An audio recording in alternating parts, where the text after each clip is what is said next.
আরে বাবা তুমি আবার বিয়ে করে আসছো? হ্যাঁ। ছি ছি ছি ছি, লজ্জা শরম তোমার কিছু নেই? মা মরে গেছে 6 মাস হয়নি, এর মধ্যে তুমি আবার একটা বিয়ে করে এনেছো? এই তুই ফালতু বকরা বন্ধ কর তো, সর এখান থেকে, সরে যা। তুই তুই? তোমার বাবার সাথে বিয়ে করে নিয়েছিস?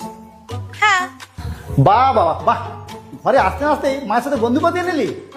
আরে বাবা তুমি ওকে জানো না। আরে ও আমার আরে জানি জানি জানি, আমি সব জানি।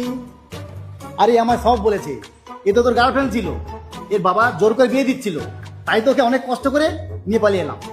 আরে বাবা কেন তুমি ওকে নিয়ে পালাতে গেছো? কেন ওকে বিয়ে করতে গেছো? করতে দিতে অন্য কারোর সাথে বিয়ে? আরে না রে না, আমি একে কেন বিয়ে করবো? আমি তো এখানে নিয়েছি তোর জন্য। আমার বিয়ে করে নিতে শান্তি।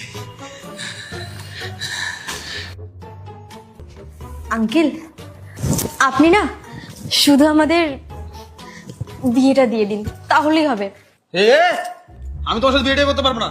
এই রে, তাহলে এখন এখানে কি করা যাবে? আঙ্কেল, ওরা মিথ্যা কথা বলছে।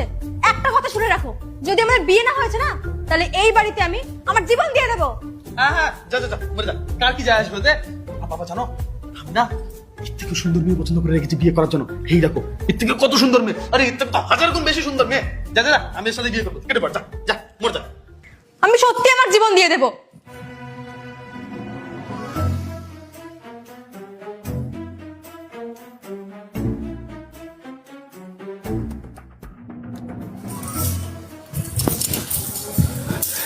না না না না না, এসব বন্ধ করো, এসব বন্ধ করো।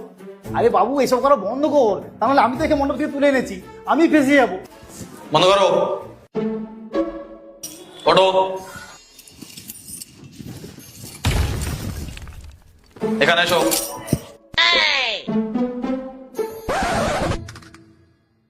কাঁধে হাত রাখো। আরে এসব কি হচ্ছে?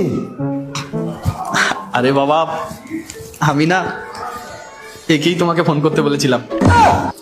আসলে আমি না ওকে খুব ভালোবাসি, আর ওর বাবা অন্য কারোর সাথে বিয়ে দিয়ে দিচ্ছিল, তো অনেক ভাবলাম যে এই মুহূর্তে কি আমার কাজে আসতে পারে। মাথায় আইডিয়া এলো যে একমাত্র আমার বাবাই আছে যে এই বিপদ থেকে আমাকে উদ্ধার করতে পারে, সে আমার জন্য সবকিছু করতে পারে। তো দেখো ওকে দিয়ে তোমাকে ফোন করালাম আর তুমি নিয়ে চলে আসলে ওকে। ও তার মানে এই গল্পের ডিরেক্টর তুই? আরে আমি তো ভেবেছিলাম আমি, তবে রে